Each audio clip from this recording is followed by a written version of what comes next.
No vídeo de hoje, a paralisação do Campeonato Brasileiro. Como isso vai resolver a questão do calendário para os três gaúchos? Qual é o objetivo dessa paralisação quando a gente fala do esporte, do negócio futebol, do negócio Campeonato Brasileiro, temporada do futebol brasileiro? Algumas pessoas ainda têm dúvidas quanto a isso. E eu tenho uma visão e quero compartilhar com você no vídeo de hoje.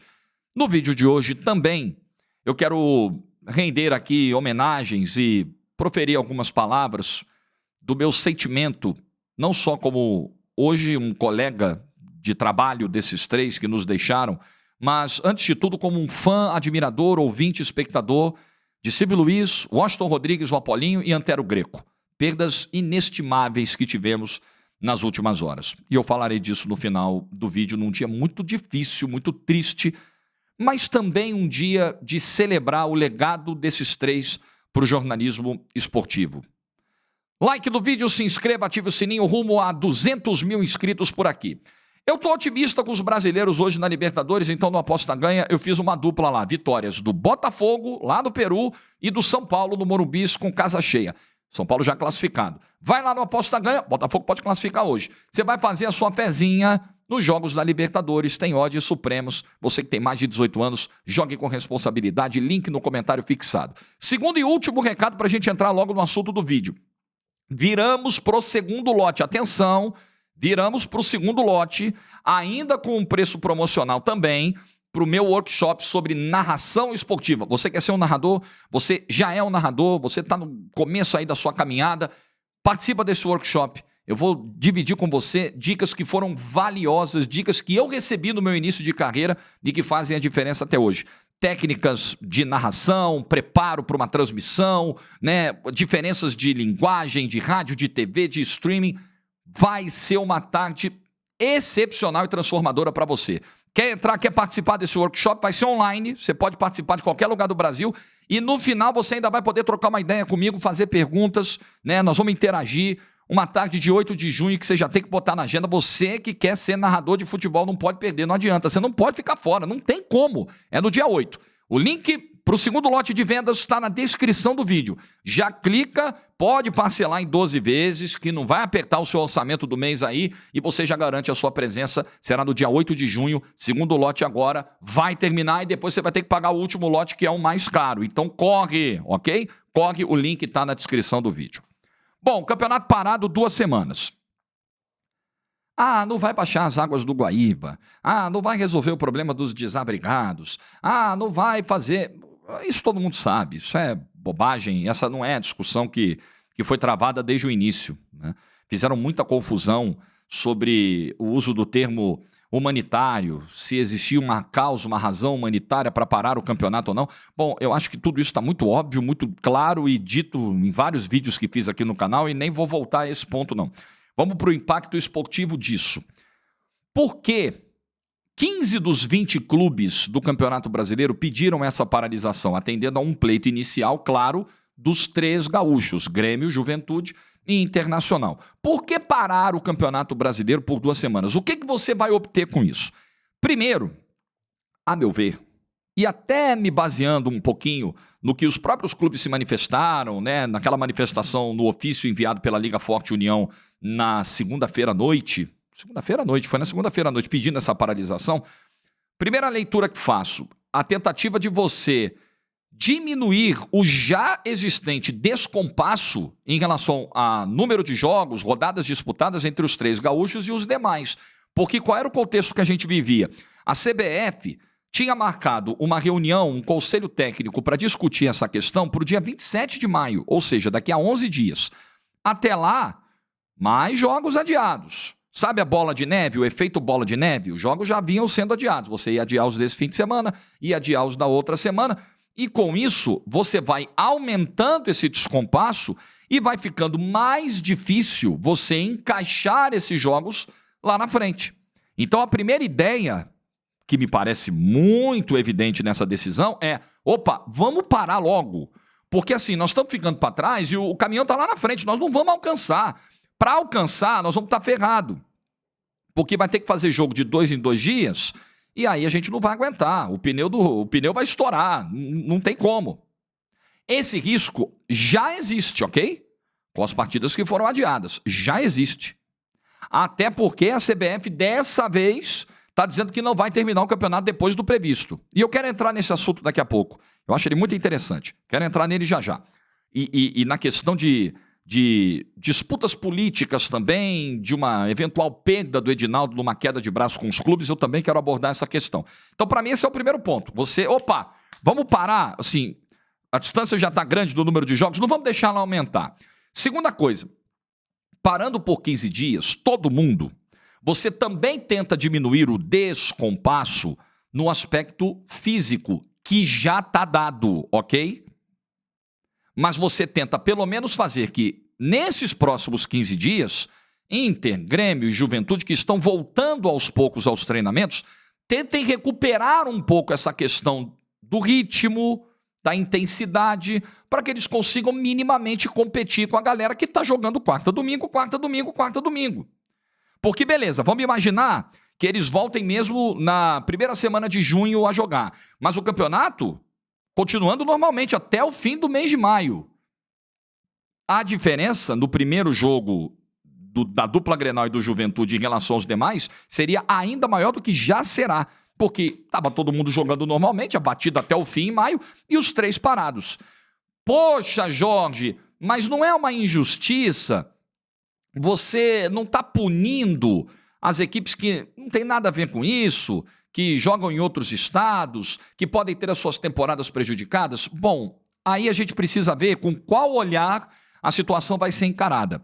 Se a gente vai olhar só para o nosso, ou se a gente vai olhar para o todo da situação, ou se a gente vai ter um olhar solidário para 3 clubes que passaram por uma catástrofe.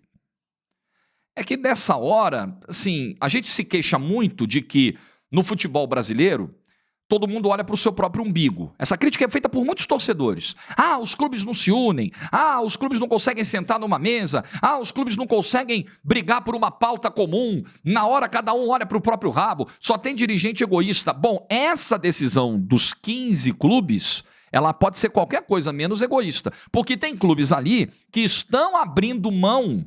Porque a galera fica muito no foco de Flamengo e Palmeiras que brigaram até o fim contra a paralisação. Mas vamos olhar o outro lado. Tem clubes ali que vêm muito bem. O Atlético Paranaense acabou de assumir a liderança do Campeonato Brasileiro. Se o Atlético Paranaense tivesse uma visão egoísta, ele talvez dissesse o seguinte: não, vou parar nada, eu estou no embalo, vou parar nada. Mas ele aderiu. Ele falou, peraí, eu vou me prejudicar, talvez eu me prejudique um pouco, talvez eu tenha a minha sequência quebrada. Pô, verdade. Mas olha o que os 3 estão passando. Vamos tentar, pelo menos, equilibrar um pouquinho essa disputa. Ou equilibrar não é o termo, mas deixar ela menos desequilibrada do que já será quando os 3 voltarem. Isso é pensar num bem comum. É você, puxa vida, eu vou precisar perder um pouquinho. Mas, pô, para que os 3 não percam mais. Porque se a gente tem um pensamento de liga, onde todos os clubes são importantes, pra gente, Atlético Paranaense, Bahia, Botafogo, Vasco, qualquer um, pra gente, Corinthians, pra gente, é importante que Grêmio, Inter e Juventude estejam bem também. Isso é bom para o produto. Isso é pensar como negócio. Outro benefício que eu imagino que tenha sido pretendido pelos 15 clubes com essa paralisação de 15 dias é você desenhar com calma. Nem tanta calma assim, porque o prazo ainda é exíguo, veja, ainda é apertado. Não é que se parou indefinidamente o Campeonato Brasileiro, não. Eu acho, inclusive, que os clubes foram muito razoáveis. Porque, de fato, e eu tenho defendido aqui soluções intermediárias, eu de fato achava que parar o campeonato, para e volta, sabe lá quando? Tipo o que aconteceu com a pandemia, que não tinha muito jeito, né? Era uma pandemia. Mas eu acho que nesse momento seria uma solução muito danosa também. Para tudo e um dia volta. Quando baixarem as águas, tá, mas as águas baixam daqui a quanto tempo? Ah, para tudo, volta quando o aeroporto reabrir. Tá, mas caramba, o aeroporto talvez só reabra em setembro, outubro. Não dá para esperar. De fato, na primeira quinzena de maio, isso era impossível. O próprio presidente do Grêmio falou sobre isso. Pô, os caras estão oferecendo ajuda, a gente agradece, ir para outro estado, mas agora não dá, galera. Agora não dá. A gente está salvando as vítimas, a gente está colocando as pessoas no abrigo. A situação não melhorou, mas agora muitas pessoas já estão em abrigos, muitas doações já estão chegando. Agora, a gente tem sistemas de bombeamento de água que não funcionaram no primeiro pico de subida do Guaíba e agora estão funcionando em Porto Alegre, e nós vamos ter a oportunidade depois de cobrar um por um os agentes públicos que foram negligentes nesse caso, apurar as responsabilidades, cobrar, punir e nunca mais votar, né? Ficaremos atentos. Mas isso é para um segundo momento, isso não é agora. Então agora você começa a poder desenhar um plano de retirada. Ok, a família está estabilizada, as famílias... Nós falamos com o presidente do Juventude no de placa sexta-feira passada, ele falou, gente, essa semana tinha funcionário aqui do clube que não sabia onde estava o parente, que pegou o carro, pegou a estrada e foi até a outra cidade sem saber se ia encontrar lá o cara vivo ou se ia encontrar um corpo. Então agora as pessoas já estão se comunicando, quem estava incomunicável você já consegue saber se está bem, se não está, se leva para o abrigo, se não está. É um outro momento da tragédia. Então agora você, nesses 15 dias, pode definir esse plano de saída. Ah, vai jogar no Couto Pereira, acho que o Grêmio vai jogar no Couto Pereira, vai jogar no Heriberto Rios, vai treinar no Corinthians, o Grêmio vai treinar no CT do Corinthians. Você vai começando a desenhar com calma esse plano de retirada, de ida, porque não vai ser uma ida fácil, o aeroporto de Porto Alegre está fechado, então você vai ter uma logística complexa até para isso, para você sair do estado, mas você não consegue tocar um plano como esse deixando a competição rolar, porque você vai dificultando ainda mais as coisas. Então eu acho que esses objetivos... para mim são muito razoáveis. Para mim uma pausa de 15 dias, é claro que tem pessoas que defenderam a não paralisação do campeonato, imaginando que se pregava uma pausa indefinida e que agora, mesmo vendo que 15 dias é um prazo bem razoável, não vão dar o braço a torcer. Mas aí, cara, tudo bem. Eu lido muito bem com mudanças de opinião, com mudanças de posicionamento, e olha que na verdade, eu estou mudando o posicionamento inicial, tá? Que era de entender que, precisamos achar uma outra solução. Preguei aqui, um não rebaixamento para os 3 e a vida continua. Mas hoje, parar por 15 dias e não parar para quase sempre, me parece muito razoável. Me parece muito contornável. Agora, vai precisar muito também da boa vontade da CBF, porque o que me pareceu primeiro é o seguinte, o Edinaldo teve uma derrota. Quando o Edinaldo marca... para o dia 27, a reunião do Conselho Técnico para definir o tema, ele está dizendo o seguinte, eu não quero parar o campeonato, eu não estou nem aí para vocês, tá? Eu vou, quando puder a gente discute. Tipo, devo, não nego, pago quando puder? Tipo isso? Ah, tem problema no campeonato, não nego. Discuto quando der, discuto lá no fim do mês. E vamos adiando o jogo do Inter, do Grêmio e do Juventude. Quando sai a nota da LFU na segunda-feira, quando você vê 15 dos 20 clubes dizendo queremos parar o campeonato, o Edinaldo não teve para onde correr mais. Ele precisou ceder, mas ele não cedeu tudo. Hoje mesmo lá na Tailândia, lá em Bangkok, ele deu uma entrevista para o GE e ele falou, olha, tudo bem, foi um pedido dos clubes, a CBF é democrática, a CBF só atendeu o pedido dos clubes. Quando ele diz isso, ele está deixando claro, foi um pedido dos clubes, a gente não queria. Os clubes pediram, tudo bem. Agora, não me peçam para esticar o fim do Campeonato Brasileiro. Nós vamos terminar o Campeonato Brasileiro na data que está combinada. É engraçado porque... para uma catástrofe humanitária, não tem brecha para terminar o Campeonato Brasileiro depois, né? Uma catástrofe dessas proporções que tivemos no Rio Grande do Sul. Ah, não tem brecha, se virem. Termina o campeonato quando der. CBF vai ficar provavelmente rezando para Grêmio e Inter caírem nas competições internacionais, que aí você tem uma gordura de data. Imagina se eles forem até a semifinal ou uma final.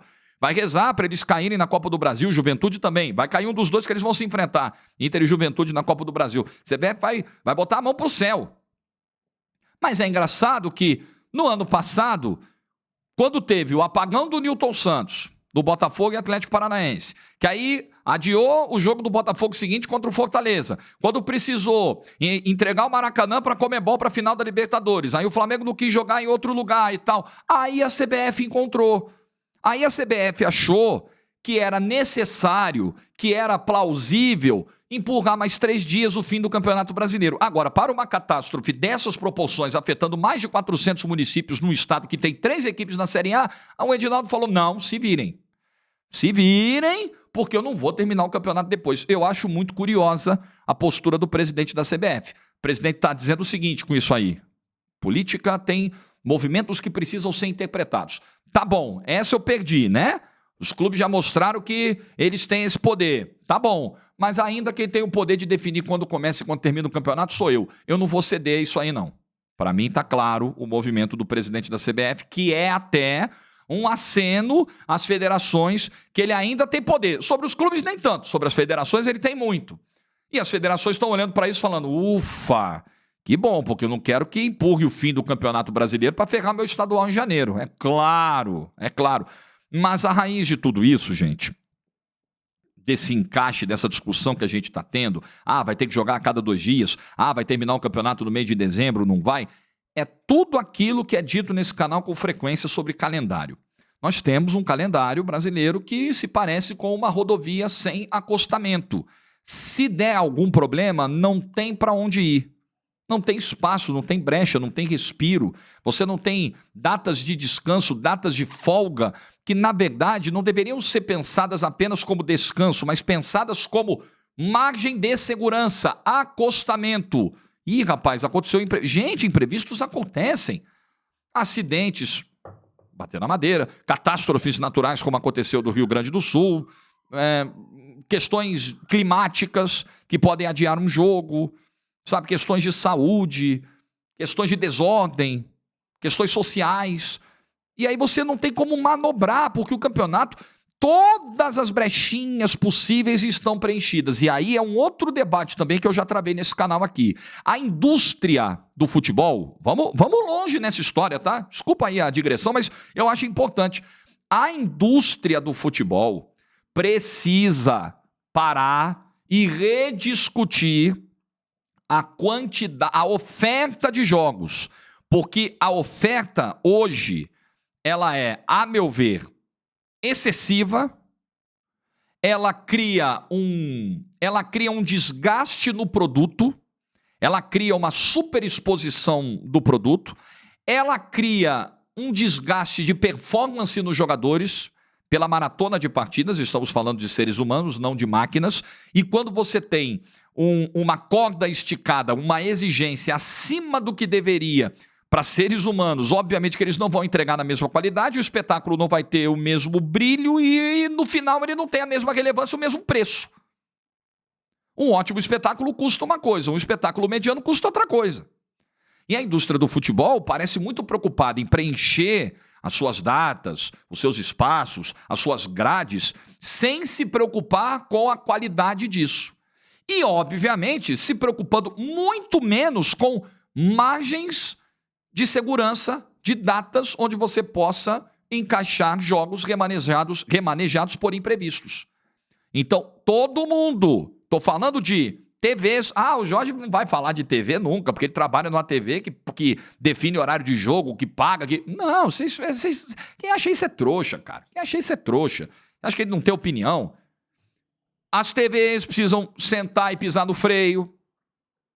As federações, no caso do Brasil, com esse enorme número de datas de campeonato estadual, a CBF, os clubes, todo mundo. Tá bom, a gente precisa pensar nisso aqui como arrecadação, dinheiro, show. Mas do jeito que tá, ou a gente dá um passo para trás, ou a gente vai viver um contrassenso, porque você aumenta o número de jogos para arrecadar mais. Mas se a qualidade desse espetáculo vai empobrecendo, você vai acabar arrecadando menos. É um alerta que eu estou dando aqui há algum tempo e muita gente na indústria do futebol...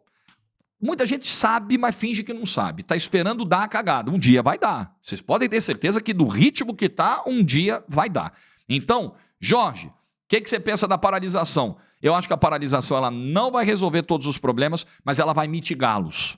Ela vai, pelo menos, tentar dar um freio nesse descompasso de jogos entre os 3 gaúchos e os times da Série A. Mas eu insisto em dizer que acho que a temporada dos gaúchos está muito comprometida, muito. Eu acho difícil esperar grandes desempenhos. Eles vão jogar em outros estados agora, sem os seus campos, sem os seus locais de treino, sem as suas torcidas, muitas vezes, torcidas que vão chegar no número que for possível, dependendo de onde forem as partidas.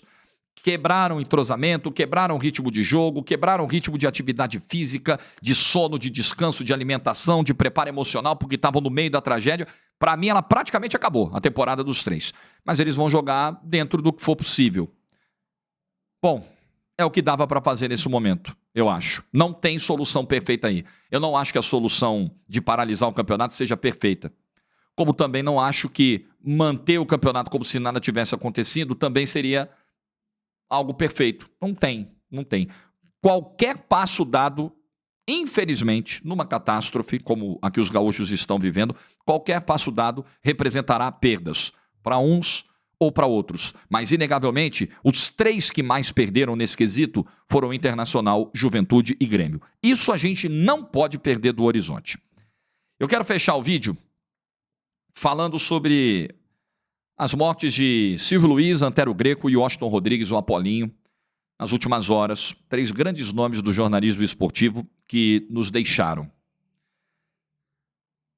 Esses 3 caras, eles deixaram o jornalismo esportivo hoje um pouco carrancudo. Não só o jornalismo esportivo, mas a nossa relação com o futebol, hoje tão pesada, hoje tão, às vezes tão permeada ali por uma raiva, por um ódio, por um estado permanente ali de irritação. Esses caras deixaram isso tudo muito leve.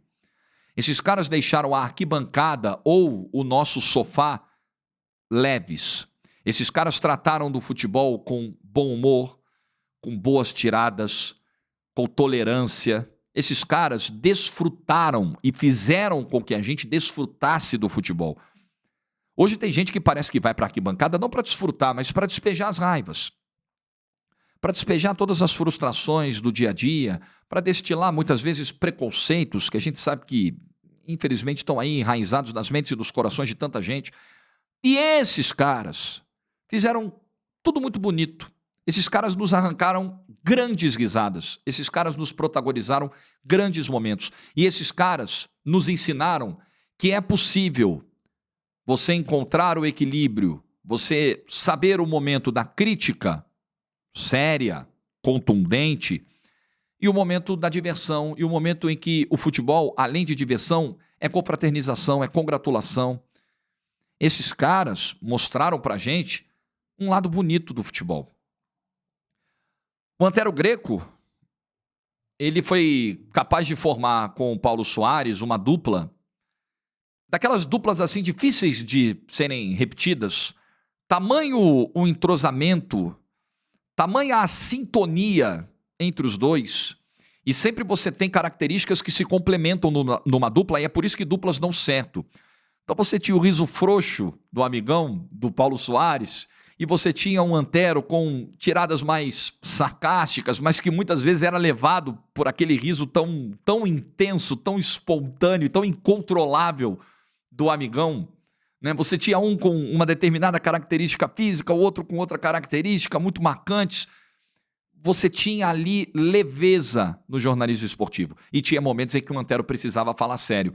E era um Antero que, quando emitia as suas opiniões na bancada do Sport Center, o fazia com muita clareza, com muito conteúdo e com muito respeito.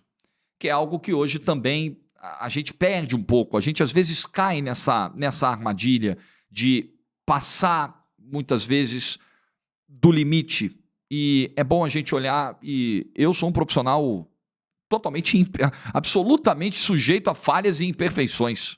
Tenho plena consciência disso. Aqui nesse canal, todos os dias eu acerto, cometo meus erros também e tento aprender com eles. E se mirar na figura de um Antero Greco, no momento em que você emite uma opinião, e como você pode ser respeitoso e com conteúdo na hora de emitir uma opinião, sem contar no texto brilhante do Antero Greco de sempre, desde os seus tempos de Jornal Estado de São Paulo, Antero Greco deixa saudades. E Antero Greco fez o futebol na TV, a cobertura de um canal fechado, de um canal em tese mais sério. Ele apresentava de terno o Sport Center. Era um jornal que tinha uma pegada norte-americana, de um outro tipo de figurino, de um outro tipo de linguagem. Ele e o amigão deram uma linguagem própria. Ele e o amigão fizeram o Sport Center no Brasil completamente diferente do que era no resto do mundo. Tamanha a genialidade, a espontaneidade de um profissional desse gabarito. Sem dúvida, uma grande perda para todos nós. Silvio Luiz, eu como narrador, toda vez que vai um narrador embora, vai um pedacinho meu junto. São perdas que batem muito forte em mim. São perdas que mexem muito comigo, que me atordoam um pouco quando eu tenho notícia, quando chega ao meu conhecimento. E eu já sabia da situação delicada do Silvio Luiz, eu vi o que aconteceu com ele na final do Paulista, final que eu narrei também, né? Nós narramos o mesmo jogo e eu hoje fico me perguntando, né, como isso aconteceu, né? Eu, quando era garotinho, quando era menino e sempre quis ser narrador, tudo na minha vida tinha narração de futebol, tudo. Desde criança, as minhas brincadeiras tinham narração. A pelada na rua com a molecada tinha narração. O jogo de videogame com um amigo no prédio tinha narração. O futebol de botão no meu quarto tinha narração. O pebolinho, o totó, que a gente chama lá no Rio, que eu ganhei uma vez no Natal, tinha narração. Tudo na minha vida tinha narração. E eu queria ser como esses caras. Quando o Silvio Luiz abriu uma transmissão, eu já disse isso aqui muitas vezes, eu tava ali querendo ver o jogo, claro, né? Eu sentava para ver o jogo. Mas o jogo era a segunda coisa mais importante para mim. O que eu queria ver era a abertura da transmissão. O que eu queria ver era aqueles 5, 10 segundos em que o Silvio Luiz aparecia na cabine do estádio, por exemplo. Com o headset, com a logo da Bandeirantes ou do SBT, ele que trabalhou em grandes emissoras do Brasil. Eu queria ver ele ali, eu queria ver o repórter entrar no campo, eu queria essa transmissão, eu queria ver o GC das escalações, o Silvio acompanhando nome a nome, eu queria ver o amarelinho no SBT na Copa do Mundo, e o Silvio narrou Copa do Mundo no SBT, narrou jogos de 98 no SBT, e eu queria ver lá o amarelinho balançando, eu queria ver a transmissão de futebol. Eu era fascinado pela transmissão, e o cara que conduz a transmissão, ele é o narrador. Então, eu queria ser o Silvio. E aí, hoje eu tava me pegando, caramba, você vê, né, rapaz, o último jogo que o Silvio narrou na carreira, eu também tava narrando. Era Palmeiras e Santos, a final, o segundo jogo da final do Campeonato Paulista. Que louco, né? Eu consegui, hoje, ser um colega de trabalho de uma lenda. Se eu conseguir 20% do tamanho que o Silvio Luiz teve na comunicação esportiva do Brasil, eu já estou muito satisfeito. Se eu conseguir 15%, 10% disso, eu já vou terminar meu ciclo aqui na Terra muito feliz. Porque eu acho que nós temos uma tríade aqui, uma santíssima trindade, me perdoe aqui qualquer heresia, da narração esportiva no Brasil. Esses três caras, Luciano do Vale, Galvão Bueno e Silvio Luiz, eles estão num patamar só deles, entre os narradores esportivos da TV brasileira. E essa geração acabou. Infelizmente, fisicamente nós perdemos Luciano do Vale e Silvio Luiz. Felizmente ainda vamos desfrutar da presença do Galvão Bueno por muitos anos aqui, mas hoje o Galvão Bueno também não é mais um narrador de TV, hoje ele exerce outras atividades. Então, a missão dessa galera agora é muito pesada. Dessa galera que eu falo de Luiz Roberto, de Paulo Andrade, de Everaldo Marques, de Rogério Vogan, né? Essa missão de toda essa galera que está aí, nós aqui na TNT Esportes, toda essa galera, a nossa missão é muito pesada, porque o que Silvio Luiz, Luciano do Vale e Galvão Bueno fizeram na narração esportiva do Brasil é sem paralelo, é sem igual. E agora a gente tem que honrar o legado desses caras, João Guilherme, Nivaldo Prieto, assim, para não deixar de citar, né, a galera que está aí em várias emissoras abertas, fechadas, galera do streaming, enfim, nós temos uma missão muito difícil, muito difícil. E olha, desses três, o julgamento de quem foi melhor ou pior é de cada um, é do público, mas inegavelmente, você gostando ou não do estilo, você achando que desses três o Silvio Luiz é o primeiro ou o terceiro, isso pouco importa porque eu vou dizer agora. Inegavelmente, desses três, aquele que tinha o estilo mais marcante, mais diferente do padrão, mais disruptivo, era Silvio Luiz. O narrador que não precisava gritar gol para emocionar. O narrador que não precisava florear, não precisava preencher uma jogada de ataque com 20, 30 palavras para dizer exatamente o que estava acontecendo e para conectar com a emoção de quem estava assistindo. Às vezes nhaca, queimou o filme, isso tudo já era suficiente. 3, 4 expressões para a gente entender exatamente o que estava acontecendo no jogo. Totalmente fora do padrão, fora da casinha, altamente criativo e corajoso, porque hoje para nós fazer uma transmissão bem-humorada é muito fácil. Para o Silvio Luiz fazer com os padrões antigos da TV, com a rigidez, com os padrões de qualidade, com os controles estatais. Tem uma história do Silvio Luiz que ele fala um palavrão numa transmissão dos anos 50, ele tem que ir na Câmara prestar depoimento do que aconteceu. Ele não, só estava relatando o que o juiz falou para o jogador.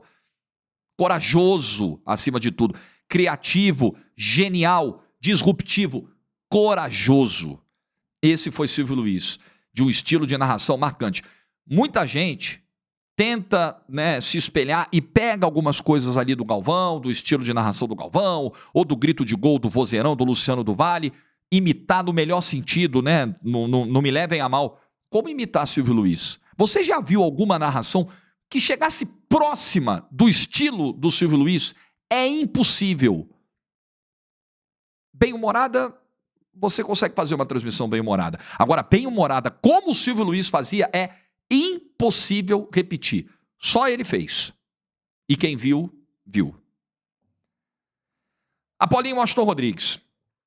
Esse eu deixei por último porque eu convivi de perto com a repercussão do trabalho dele. Eu conheci o Bruno, filho do Apolinho, nos meus tempos de rádio do Rio.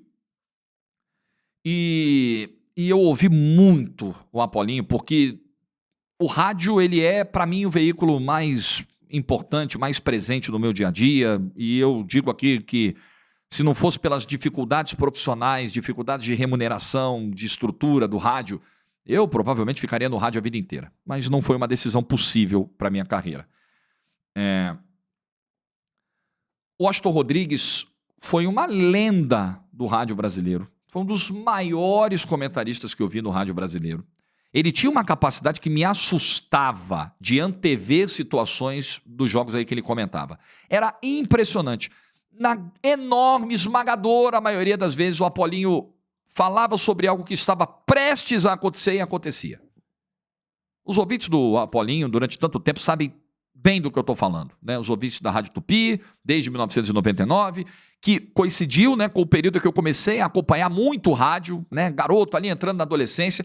Eu peguei pouco do Apolinho na Rádio Globo, porque eu não era um ouvinte tão... Quer dizer, eu sempre fui ouvinte de rádio desde menino, O primeiro jogo de futebol que eu tenho lembrança de acompanhar foi a final do Brasileiro de 92, Flamengo e Botafogo. Eu tinha 6 para 7 anos e eu ouvia esse jogo no rádio com meu avô. O segundo jogo da final, 2-2, eu nem sabia que o Flamengo já tinha feito um 3-0 no primeiro, já tinha acabado com a final. E eu lá comemorando os 2 gols do Botafogo com meu avô lá e tal, ouvindo no rádio e, já era, nem tinha chance de título. Foi só para cumprir tabela mesmo.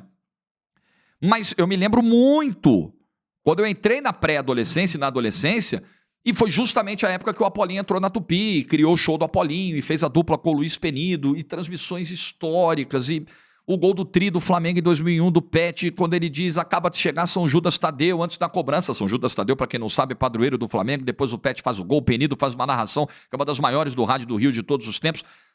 O Apolinho, ele criou expressões que comunicavam muito bem com o povão, porque a Rádio Tupi, ela sempre foi uma rádio com uma grande audiência nas classes C, D, E do Rio de Janeiro, mas uma rádio que, pelo seu canhão, pelo seu potencial e pelo nome que tinha o Apolinho, também era ouvida pela galera com mais grana no Rio. E ele se comunicava com esses 2 públicos da Rádio Tupi. E ele criava expressões que facilitavam o entendimento do povão da arquibancada, do Geraldino, do Arquibaldo, que ele mesmo inventou também.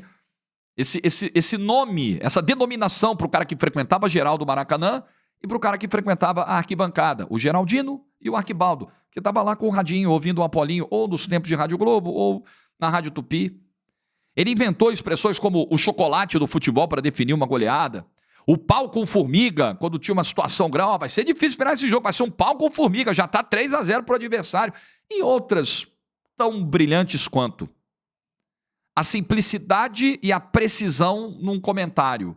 O comentário que era técnico, mas que ao mesmo tempo era popular. E o comentarista, ele se vê muitas vezes diante desse desafio, porque no Brasil você está falando para um público muito diverso. Você está falando para um Brasil de 26 estados, mais o Distrito Federal, com diferentes formações culturais, sociais, comportamentais. Como que você vai se fazer entender por um público tão diferente? Eu acho que o comentarista, ele tem esse desafio todos os dias, e eu vejo comentaristas que conseguem fazer isso com muito êxito. E o Apolinho foi um expoente disso. E o Apolinho sempre se declarou torcedor do Flamengo, apaixonadíssimo pelo Flamengo, tanto que chegou a treinar o Flamengo, tanto que chegou a ser diretor do Flamengo, mas sempre teve o respeito das outras torcidas do Rio de Janeiro. Vocês sabem que eu sou torcedor de arquibancada do Rio, nos meus tempos de menino, do Botafogo. Eu já vi na arquibancada botafoguenses xingarem vários jornalistas. Vários. Ah, esse aí é flamenguista, esse não gosta da gente. Ah, esse aí é tricolor, esse não suporta a gente. Ah, esse aí não vale nada. Ah, essa é a Flapress. Eu nunca ouvi na arquibancada de um amigo botafoguense, de um colega, um xingamento ao Apolinho. Ah, o Apolinho não gosta da gente. Ah, o Apolinho é flamenguista. Ah, o Apolinho é isso, o Apolinho é aquilo. O Apolinho entrava em São Januário, passava no meio da torcida do Vasco. Eu presenciei isso, ninguém me contou. Isso não é lenda. Passava no meio da torcida do Vasco, super querido, ovacionado, conversando, se sentindo em casa. Um cara que treinou, pensa nisso, um cara que treinou o Flamengo. Ele não era só comentarista assumido rubro-negro. Ele treinou o Flamengo. Ele entrava, ele passava na galera em São Januário. Mesma coisa quando ia o Fluminense. Aí, muito provavelmente mais para trás, na época das Laranjeiras. Essa época eu não peguei, né? Quando o Fluminense mandava jogos nas Laranjeiras. O Apolinho era respeitado. Algo que hoje é muito difícil no jornalismo esportivo, porque, infelizmente, a gente tem uma galera que assume clube, mas que começa a entrar numa linha de provocar o rival, de desrespeitar o rival, né, de muitas vezes deixar o clubismo transbordar no momento de uma análise. E o Apolinho nos ensinou como, se eu hoje tenho a segurança para assumir os times que eu torço, sempre torci, torcedor do Botafogo de arquibancada quando eu era menino, torcedor do Santos, a partir do momento em que fiz uma escolha, ouvindo os radialistas de São Paulo, e hoje um torcedor de arquibancada do Santos, ainda com muito carinho pelo Botafogo, eu tenho a segurança de que é possível fazer isso, porque o Apolinho fazia, e eu via como o Apolinho fazia. E aí eu tenho a escolha, eu quero ser como o Apolinho, eu quero ser como o Mauro Betting, por exemplo, que assume a sua paixão pelo Palmeiras e é bem recebido em todos os lugares, ou eu quero ser como jornalistas raivosos que acham que o mundo gira só em torno do clube dele e que tem que detestar todo mundo e que tem que ironizar e debochar todo mundo. Eu quero ser como o Apolinho. E acho que todo comentarista deveria ser como o Apolinho. Deveria ter como referência o Apolinho. No microfone e fora dele. Um sujeito extremamente gentil, e eu ouço isso e sempre ouvi isso ainda do Apolinho em vida, um sujeito extremamente gentil com todos, super atencioso, educado e um fenômeno da comunicação. Fenômeno da comunicação. Perdemos 3 gênios. Eu sei que se você ficou aqui até o final do vídeo é porque você é de uma ala mais apaixonada pelo jornalismo, talvez até mais saudosista, né? Talvez você não seja tão jovem, se você ficou até o final, você tenha mais ou menos a minha faixa, tenha vivido mais ou menos o que eu vivi acompanhando esses 3. Eu sei que essa parte final do vídeo deveria ser para todo mundo, mas não é. Mas essa homenagem tem que ser feita. Nós perdemos 3 grandes nomes da comunicação esportiva. Se todo mundo hoje fosse mais Apolinho, o jornalismo esportivo seria melhor. Se a gente fosse mais Antero Greco, e se a gente levasse o futebol com mais leveza como levava o Silvio Luiz, ia ser bem mais legal. A gente ainda vai continuar amando o futebol. A gente vai continuar apaixonado, a gente vai continuar. Mas era mais legal com esses caras. Esses caras faziam ser mais legal o futebol. Meu conforto, minha solidariedade às famílias, aos amigos, né? Eu não fui amigo de nenhum dos 3, mas tenho amigos em comum que estão sofrendo, que estão sentindo a dor nesse momento. E fica aqui minha solidariedade e que Deus, na sua infinita bondade, os acolha em um bom lugar de repouso, de descanso e que a gente honre o legado que eles deixaram aqui. Boa quinta-feira para todo mundo.